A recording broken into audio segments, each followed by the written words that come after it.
Hello and welcome back to our podcast Ask the Dumb with Dr. Poonam. I am your host Dr. Krishna और आज हम बात करने वाले हैं एक ऐसे ट्रीटमेंट के बारे में जो आपके इंस्टेंट ग्लो से लेके पिगमेंटेशन तक हर चीज को हैंडल कर सकता है.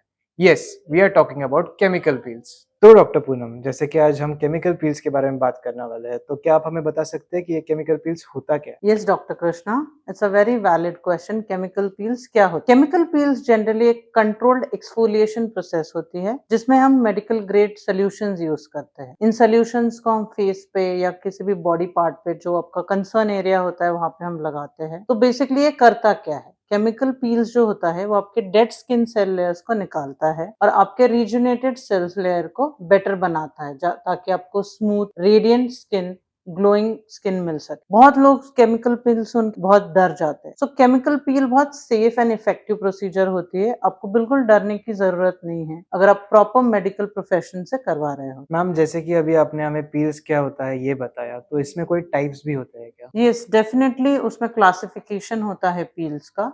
पील्स के क्लासिफिकेशन में जैसे हम उसको क्लासिफाई करते हैं सुपरफिशियल, मीडियम और डीप पील. सुपरफिशियल में हम AHA जैसे कि glycolic acid is a superficial peel जो आपका पिगमेंटेशन का कंसर्न सॉल्व करता है. फिर मीडियम पील होता है जैसे कि TCA हम एज अ डीप पील भी यूज कर सकते हैं. एंड डीप में हम यूज करते हैं फिनॉल पील. फिनॉल पील थोड़ा हार्श होता है तो हम उसको लीव ऑन या बहुत टाइम तक नहीं रख सकते या फिर आपको स्कारिंग हो सकती है या फिर आपको कोई और भी साइड इफेक्ट्स हो सकते हैं. तो हमेशा जब भी आप पील करते हो तो आपको चेक करना है स्किन सेंसिटिव है, स्किन का कंसर्न क्या है, कितने टाइम के लिए रखना है, कोई उस पर्टिकुलरली कोई एक्टिव्स यूज कर रहा है, उस हिसाब से हम पील चूज करते हैं. तो डॉक्टर पूनम, क्या केमिकल पील्स कोई भी करवा सकता है? Very great question doctor Krishna. Yes, chemical peel हर कोई करवा सकता है. सेंसिटिव स्किन है तो भी आप केमिकल पील करवा सकते हो. एक्ने प्रोन है या फिर मेलास्मा है आपके स्किन पे, basically acne prone oily dry skin, हर कोई केमिकल पील करवा सकता है. जैसे हर स्किन यूनिक होती है हम कस्टमाइज पील करवाते हैं. बट कोई भी पील यूज करने से पहले आपको एक स्किन कंसल्टेशन जरूरी होता है ताकि प्रॉपर गाइडलाइन से हम आपको पील सजेस्ट कर सकें. डॉक्टर पूनम, क्या पील्स करवाने से पहले और बाद में कोई स्पेशल केयर लेना जरूरी है? सो यस, पील्स के pre and post care things होते हैं जो हम आपको एक्सप्लेन करते हैं. जब भी आपको पील करवाना होता है तो जनरली हम एक बेसिकली आपको कुछ चीजें बताते हैं. बिफोर पील आपको रेटिनॉल को स्टॉप करना है या बहुत स्क्रब नहीं करना है. पील से पहले आपको ब्लीच नहीं करना है. और पोस्ट केयर प्रोसीजर में होता है, पोस्ट केयर इंस्ट्रक्शंस में हम जनरली आपको बताते हैं कि आपको 2 दिन तक सिर्फ पानी से चेहरा वॉश करना है. And the key Mantra is आपको मॉइस्चराइजर और सनस्क्रीन डेली बेसिस पे यूज करना है.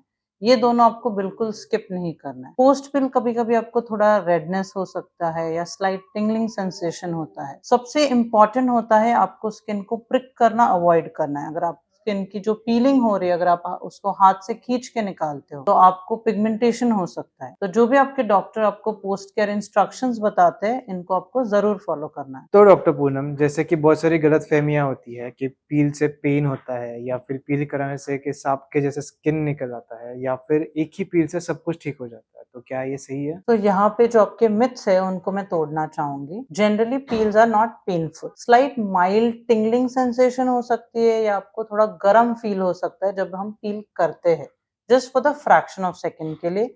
ऐसा नहीं है कि जो आपको सेंसेशन है वो पूरा टाइम तक कंटिन्यू होती है. अब रही बात स्नेक स्किन के जैसे पील होना, नॉट ऑलवेज. कभी अगर आपकी स्किन काफी हाइड्रेटेड है या प्रॉपर मॉइस्चराइजर यूज कर रहे हो तो आपको बहुत माइल्ड पील हो सकता है. बट जरूरी नहीं है कि आपको हमेशा पीलिंग होना ही चाहिए. अगर आपका पीलिंग नहीं भी दिख रहा है तो कभी कभी माइक्रो पीलिंग होता है कि आप टॉवल यूज करते हो, चेहरा धोते हो तो हल्का सा निकल जाता है. So it's like a dandruff, थोड़ा फ्लेकी होता है. तो जरूरी नहीं है कि आपका पीलिंग जैसे प्रॉपर ऐसे पील ऑफ मास्क जैसे ही होना चाहिए. और तीसरा जो आपने बोला कि एक ही चीज से सब कुछ ठीक हो जाता है, बिल्कुल नहीं. एक सिंगल सेशन ऑफ पील आपको ड्रामेटिक रिजल्ट नहीं दे सकता. उसमें सीरीज ऑफ पील्स करवाने पड़ते हैं. एक सिंगल चीज से आपको थोड़ा बहुत रिजल्ट दिख सकता है बट वो भी हर किसी में नहीं दिखेगा.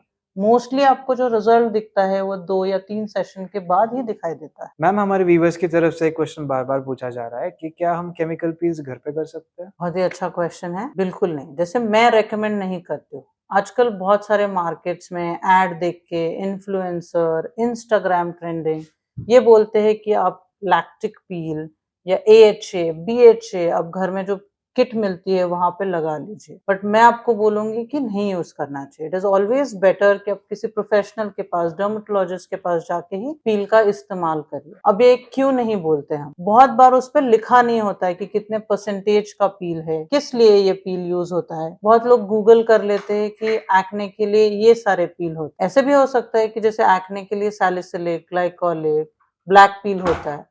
हो सकता है आपको सैलिसिलिक की एलर्जी हो, तो इस केसेस में लोग पूरा चेहरा बर्न करके हमारे पास आते हैं कह के कि हमने भी सैलिसिलिक ही यूज किया था, बट मेरा तो पूरा चेहरा जल गया। सो मेरा रेकमेंडेशन है कि आपको घर पे कोई पील्स नहीं यूज करने चाहिए। इट्स ऑलवेज बेटर कि आप किसी क्लिनिक में जाके पील्स करिए। सो दोस्तों, केमिकल पील्स कोई फैड नहीं बल्कि एक साइंस बैक्ड ट्रीटमेंट है, तो इसलिए आप हमेशा अपने डर्मेटोलॉजिस्ट से कंसल्ट करके ही केमिकल पील्स कीजिएगा। और अगर आपको हमारा पॉडकास्ट आज द डम विद डॉक्टर पूनम अच्छा लगा तो please like, share, subscribe and give reviews. Thank